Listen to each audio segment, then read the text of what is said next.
Yo creo que no podemos dejar de lado la parte histórica porque la parte histórica te da el cimiento y el entendimiento de lo que realmente está sucediendo en estos momentos. Entonces me voy a hacer una referencia, aunque muy rápida, sobre la parte histórica. Porque se ha distorsionado mucho, sobre todo en esta parte del mundo, diciendo de que realmente Taiwán no ha sido parte integral de China, parte del territorio chino, etcétera, etcétera, etcétera. Eh, realmente son falsedades que se han estado diseminando.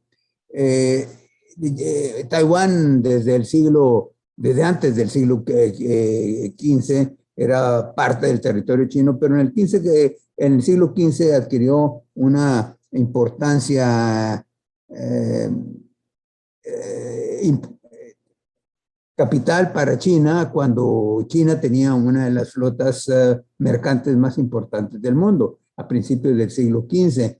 En 1430 fue la época más importante de las flotas mercantes, esta que surcaba los mares y llegaba hasta las costas de África. Y algunos historiadores han tenido la osadía de plantear que llegaron posiblemente hasta las costas americanas, pero que las costas americanas, como no había ninguna civilización que se estableció en las costas, sino que más bien estaban en las montañas, las civilizaciones, pues entonces no les interesaba porque no iban en pos de conquista de territorios, sino iban en pos de comerciar, porque era una flota mercante, llegaban entonces, Taiwán era una base muy importante para reabastecimiento de esa flota. La flota muchas veces estaba integrada por cientos de buques o al menos decenas de buques de unas dimensiones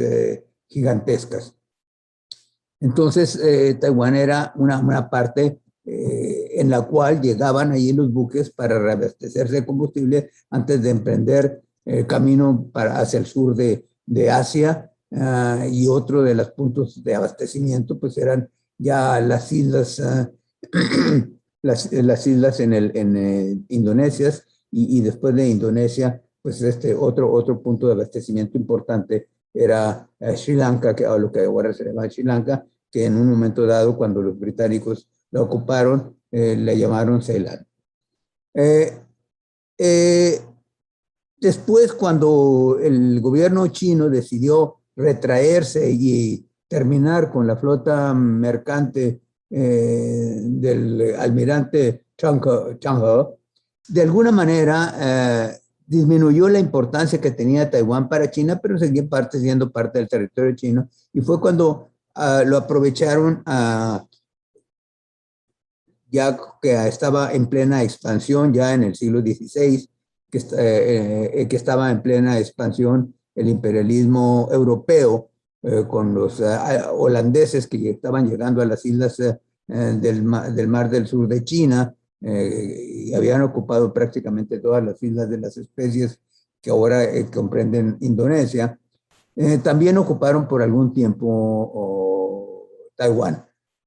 Posteriormente la desocuparon, los holandeses se retiraron y llegaron a un acuerdo con los portugueses y los portugueses llegaron a ocupar Taiwán, que la llamaron en aquel entonces Formosa. Se retiraron también los portugueses y otra vez regresó a la soberanía china. Sin embargo, en 1895, en plena expansión de Japón, que en 1895 ocupó toda la península de Corea, que no era colonia china, sino más bien era un país, un reino independiente que le rendía pleitesía al emperador chino. Y fue un golpe realmente muy fuerte para China ver que uno de sus protegidos, que no era una colonia, sino de sus protegidos, pues había sido ocupado por Japón, que era un país con el que China tenía una relación cultural y relaciones tradicionales de larga data. Fue una gran sorpresa para todo China y para todo él. Y el colmo de esto fue cuando Japón le declara la guerra a China y en 1898. Por supuesto, China no estaba preparada para una guerra con Japón, había estado bastante disminuida China en cuanto a su poderío militar, con las guerras que había tenido antes, con las guerras del opio, con Japón, con Francia, con Inglaterra y con algunas otras potencias europeas, inclusive Alemania había ocupado parte del territorio chino, eh, y perdió la guerra. Como compensación de los daños de guerra, Japón exigió y ocupó la isla de Taiwán, entre otras islas, las en Senkaku, que eran parte del territorio de Taiwán. Y esta ocupación duró prácticamente hasta 1945, cuando al final de la Guerra del Pacífico hubo la rendición de Japón y Japón se comprometió, parte de las condiciones de rendición fue que regresaba la isla de Taiwán a la soberanía china. A partir de 1945 ya China tomó posesión de esto. Sin embargo, en China se siguió la guerra civil. De 1945, es decir, guerra civil que venía, no se había manifestado con anterioridad, pero sin embargo había una pugna muy fuerte entre el Partido Nacionalista, que estaba dirigido por Chiang Kai-shek, y el Partido Comunista, que estaba manejado y dirigido por Mao Zedong. En el 49, finalmente los comunistas toman el poder y con la protección de Estados Unidos, Chiang Kai-shek se refugia en la isla de Taiwán. En este contexto, los Estados Unidos presionan a Naciones Unidas para que Taiwán sea el representante de toda la población, de toda la nación china. Es decir, la isla de Taiwán, que en aquel entonces tenía alrededor de 16 millones de habitantes, estaba representando a todo el continente chino ante Naciones Unidas, que tenía en aquel entonces 400 millones de habitantes. Era un absurdo, es un absurdo que subsistió durante más de 20 años. Sin embargo, China quedaba aislada y no se le permitió que ingresara a Naciones Unidas. Es decir, no era el caso que se dio, por ejemplo, con Corea, que en Corea pues hubo una separación, hubo una Corea del Norte, una Corea del Sur, ambas estados fueron admitidos en Naciones Unidas. Tampoco fue el caso de la Alemania, que hubo una Alemania Oriental que llevaba el nombre de República Democrática Alemana, y la Alemania Occidental, que se llamaba República Federal Alemana. Que ambas Alemanias y ambas Coreas estaban dentro del seno de Naciones Unidas. No fue el caso de China, porque China, Taiwán quería y tenía, y con el apoyo de los Estados Unidos, la representación de todo el pueblo chino. O sea, Taiwán estaba representando al continente durante los 21 años. Bueno, esto hasta 1971, que realmente la cordura prevaleció en el seno de Naciones Unidas, a pesar de las presiones de Estados Unidos y de otros países. Naciones Unidas decidió la expulsión de Taiwán, y en la resolución que se dio en aquel entonces, no me acuerdo el número de la resolución, pero la resolución que se dio es que China representaría a todo el pueblo chino, incluyendo a Taiwán, como parte integral del territorio chino. Esta situación fue admitida por absolutamente todos los países que inmediatamente después establecieron relaciones con la República Popular China y reconocieron a la República Popular China como la sola representante de todo el pueblo chino, entre ellos México, y reconocemos nosotros también la integralidad del territorio chino y a Taiwán como formando parte del territorio chino, con el que tenemos relaciones comerciales que no nos han impedido tener relaciones comerciales intensas con Taiwán. Sin embargo, reconocemos que es parte integrante del territorio chino.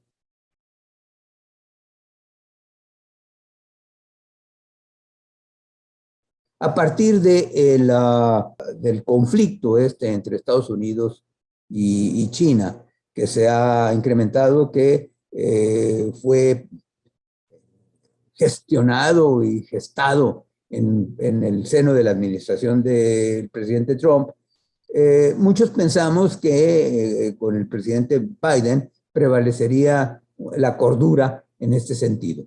Pero no, parece ser que la administración del presidente Biden ha tomado la batuta de la gestión del presidente Trump y la ha llevado a dimensiones pues realmente inimaginables, porque da la impresión de que en Washington se están batiendo tambores de guerra, cosa que es pues absolutamente aterrador para el mundo.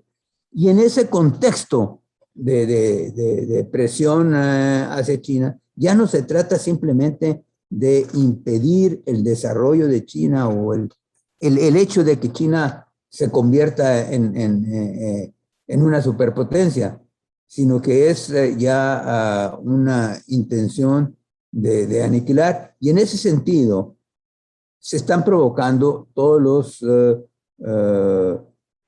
los resortes que puedan desestabilizar al país. Y uno de los resortes que pueden desestabilizar al país es Taiwán. ¿Por qué? Porque absolutamente nadie de la población china, ni ninguno de los dirigentes del Partido Comunista, ni de cualquier otro partido que hubiera, permitiría que hubiera cierta debilidad en cuanto a una independencia de la isla de Taiwán. Eso es algo que China no está dispuesta bajo ninguna circunstancia a ceder. Y si esto la llevaría a un nivel de guerra en el estrecho de Taiwán, lo va a hacer.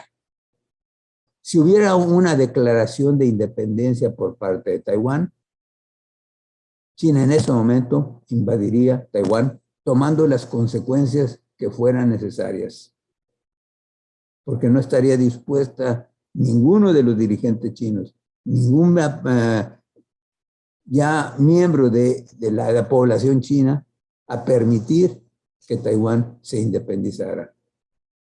Entonces, esta situación en el presente se ha generado justamente porque la presidenta Tsai, alentada por los Estados Unidos, por la administración Biden, ha estado hablando de una eventual independencia de Taiwán. Y entonces lo que ha hecho China es decirle, mira, lo que pueda significar una independencia, una declaración de independencia de Taiwán, es esto. Y por eso es que se han incrementado las tensiones a través del estrecho. ¿A dónde puede llevar esto? Creo que a consecuencias muy graves si consiguen en esto. Ya había habido un entendimiento bastante entendible entre Taiwán y China en las décadas pasadas, sobre todo con el Kuomintang, el Partido Nacionalista China, el Partido Nacionalista, que en el cual, pues, el Partido Comunista había estado de acuerdo en que Taiwán se desarrollara de una manera autónoma, siendo parte del territorio chino, sin una integración real con China, pero que no interferiría. Durante varios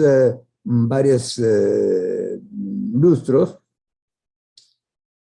si recuerdas bien, no hubo esa competencia entre tratar de quitarle a Taiwán los reconocimientos de algunos países que se tenían para que China lo admitiera. Esto se da a raíz de que el Partido Progresista y Democrático de Taiwán, del cual el cual está actualmente en el poder, y la señora Tsai es la presidenta de Taiwán, eh, empezó a renegar de los acuerdos que se habían tomado anteriormente. Entonces, China decidió, bueno, si esta es la situación, entonces abandonamos la política en el cual había un entendimiento y que no te íbamos a molestar en cuanto a los países que te reconocían, y empezaron ya realmente pues a tener una actitud más proactiva. Y realmente es una situación o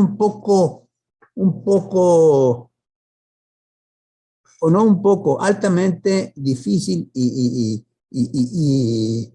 y rara. Te tomo, por ejemplo, Guatemala. Guatemala no tiene relaciones diplomáticas con China, las tiene con Taiwán, reconoce a Taiwán. Sin embargo, el comercio que tiene Guatemala con la República Popular China es el número 2. China es el socio comercial número 2 de Guatemala. Entonces, es absurdo que sigan reconociendo a Taiwán como el representante de todo el pueblo chino, pero bueno, allá ellos, es una situación de entendimiento ahí que hay ahí muy raro. En el caso de Costa Rica, bueno, dijeron los ticos, oye, pues eso es absurdo lo que estamos allí, y reconocieron a la República Popular.